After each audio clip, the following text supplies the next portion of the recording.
ನೀವು ಬೆಂಗಳೂರಿನಲ್ಲಿ lease house ಮಾಡಬೇಕು ಅಂತ ಏನಾದರೂ ಪ್ಲ್ಯಾನ್ ಮಾಡ್ತಾ ಇದ್ದೀರಾ? ಹಾಗಾದರೆ ಈ ವಿಡಿಯೋನ ಎಲ್ಲೂ ಸ್ಕಿಪ್ ಮಾಡದೆ ಕೊನೆ ತನಕ ನೋಡಲೇಬೇಕು. ನಮಸ್ಕಾರ ವೀಕ್ಷಕರೇ, ನೀವು ನೋಡ್ತಾ ಇದ್ದೀರಾ ಜ್ಞಾನಚಕ್ಷು. ನಾನು ರಾಘವೇಂದ್ರ. ಈ ನಡುವೆ ಬೆಂಗಳೂರಲ್ಲಿ ಲೀಸ್ ಹೌಸ್ ಸ್ಕ್ಯಾಮ್ಗಳು ತುಂಬಾ ಜಾಸ್ತಿ ಆಗ್ತಾನೇ ಇದೆ. ಕೆಲವರು ಬೆಣ್ಣೆ ಮಾತುಗಳನ್ನು ಆಡಿ ನಂಬಿಕೆ ಹುಟ್ಟಿಸಿ ಅವರೇ ನಿಜವಾದ ಓನರ್ ಅಂತ ಆ್ಯಕ್ಟ್ ಮಾಡಿ ಲಕ್ಷಾಂತರ ರೂಪಾಯಿ ಹಣಗಳನ್ನು ಪಡೆದುಕೊಂಡು ಮೋಸ ಮಾಡ್ತಾ ಇದ್ದಾರೆ.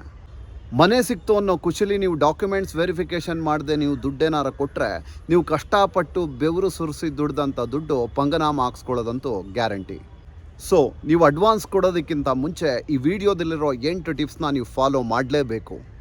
ಮೊದಲನೇದು, ಮೇಕ್ ಶೋರ್ ಮನೆ ಓನರ್ ಯಾರು ಅಂತ ಅವ್ರ ಆಧಾರ್ ಕಾರ್ಡ್, ಪಾನ್ ಕಾರ್ಡ್ನೆಲ್ಲ ಚೆಕ್ ಮಾಡಿ. ನೆಕ್ಸ್ಟ್, ಖಾತಾ, ಪ್ರಾಪರ್ಟಿ ಟ್ಯಾಕ್ಸ್ ರಿಸಿಪ್ಟ್ ಇದನ್ನೆಲ್ಲ ಕೇಳಿ. ಅವ್ರೇನಾದರೂ ಡಾಕ್ಯುಮೆಂಟ್ಸ್ ಕೊಡೋಕ್ಕೆ ಹಿಂಜರಿದ್ರೆ ಇದು ರೆಡ್ ಫ್ಲಾಗ್ ನಿಮಗೆ. ಆಮೇಲೆ ಅಕ್ಕಪಕ್ಕದವ್ರನ್ನ ವಿಚಾರಿಸಿ. ಇನ್ ಕೇಸ್ ಅಪಾರ್ಟ್ಮೆಂಟ್ ಆದರೆ ಅಪಾರ್ಟ್ಮೆಂಟ್ ಅಸೋಸಿಯೇಷನ್ ಅವ್ರನ್ನ ಒಂದ್ಸಲಿ ಕೇಳಿ, ಇವರೇ ನಾನು ನಿಜವಾದ ಓನರ್ ಅಂತ. ಅಲ್ಲಿಗೆ ನಿಮ್ದು ಅರ್ಧ ಕೆಲಸ ಆದಾಗೆ. ನೆಕ್ಸ್ಟ್, ನೀವು ಅವ್ರ ಅಕೌಂಟ್ಗೆ ಮನಿ ಟ್ರಾನ್ಸ್ಫರ್ ಮಾಡಬೇಕಾದ್ರೆ ಆ ಪ್ರಾಪರ್ಟಿ ಯಾರ ಹೆಸರಲ್ಲಿದೆ ಅವ್ರ ಅಕೌಂಟ್ಗೆ ನೀವು ಟ್ರಾನ್ಸ್ಫರ್ ಮಾಡಬೇಕು. ಅವ್ರ ಓನರ್ ಹೇಳ್ತಾರೆ ನಮ್ಮ ಹೆಂಡತಿ ಹೆಸ್ರಿಗೆ ಮಾಡಿ, ಇಲ್ಲ ನಮ್ಮ ಮಕ್ಕಳ ಹೆಸ್ರಿಗೆ ಮಾಡಿ, ಇಲ್ಲ ನಮ್ಮ ಫ್ರೆಂಡ್ ಹೆಸ್ರಿಗೆ ಮಾಡಿ ಅಂತ. ಅದು ಯಾವುದಕ್ಕೂ ಮಾಡಬಾರ್ದು. ಪ್ರಾಪರ್ಟಿ ಓನರ್ ಹೆಸ್ರಿಗೆ ನೀವು ಅಕೌಂಟ್ಗೆ ಟ್ರಾನ್ಸ್ಫರ್ ಮಾಡಬೇಕು. ಆಮೇಲೆ ಯಾವುದೋ ವಿಡಿಯೋ ಫೋಟೋಸ್ ನೋಡಿಬಿಟ್ಟು ನೀವು ಮನಿನ ಟ್ರಾನ್ಸ್ಫರ್ ಮಾಡಬೇಡಿ. ಆ ಜಾಗಕ್ಕೆ ಹೋಗಿ ಪೊಸಿಷನ್ ಚೆಕ್ ಮಾಡಿ, ಕೀಸೆಲ್ಲ ಚೆಕ್ ಮಾಡೇ ನೆಕ್ಸ್ಟ್ ನೀವು ಮುಂದುವರಿಬೇಕು. ಈ ಅಗ್ರಿಮೆಂಟ್ ವಿಚಾರದಲ್ಲಿ ನೀವು ತುಂಬ ಹುಷಾರಾಗಿರಬೇಕು. ನೀವು ಮೋರ್ ದೆನ್ 5 ಲ್ಯಾಕ್ ಏನಾದರೂ ಅವರು ಕೊಡ್ತಾ ಇದ್ದೀರಾ ಅಂತ ಹೇಳಿದ್ರೆ ರಿಜಿಸ್ಟರ್ಡ್ ಅಗ್ರಿಮೆಂಟ್ನ ನೀವು ಮಾಡಿಸ್ಕೊಂಡ್ರೆ ಒಳ್ಳೆಯದು. ಯಾಕೆ ಅಂತ ಹೇಳಿದ್ರೆ ಫ್ಯೂಚರಲ್ಲಿ ಏನಾದರೂ ಲೀಗಲ್ ಇಶ್ಯೂಸ್ ಬಂದರೆ ನಿಮ್ಮ ಮನಿನ ಈ ಅಗ್ರಿಮೆಂಟ್ ಪ್ರೊಟೆಕ್ಟ್ ಮಾಡುತ್ತೆ.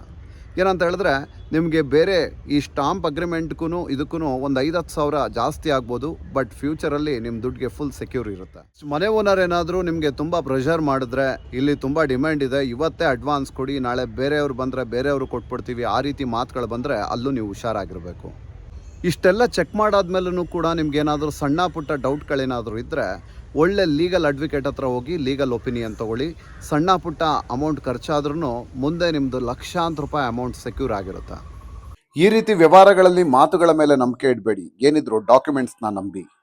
ಈ ವಿಡಿಯೋ ಇನ್ಫಾರ್ಮೇಟಿವ್ ಅನಿಸಿದ್ರೆ ನಿಮ್ಮ ರಿಲೇಟಿವ್ಸ್ ಆಗಿರ್ಬೋದು, ಫ್ರೆಂಡ್ ಸರ್ಕಲ್ ಆಗಿರ್ಬೋದು, ಯಾರು ಲೀಸ್ ಹೌಸ್ಗೆ ಹೋಗಬೇಕು ಅಂತ ಪ್ಲ್ಯಾನ್ ಮಾಡ್ತಾ ಇದ್ದಾರೆ ಅವ್ರಿಗೆ ಈ ವಿಡಿಯೋನ ಶೇರ್ ಮಾಡಿ, ಲೈಕ್ ಮಾಡಿ, ಸಬ್ಸ್ಕ್ರೈಬ್ ಮಾಡಿ.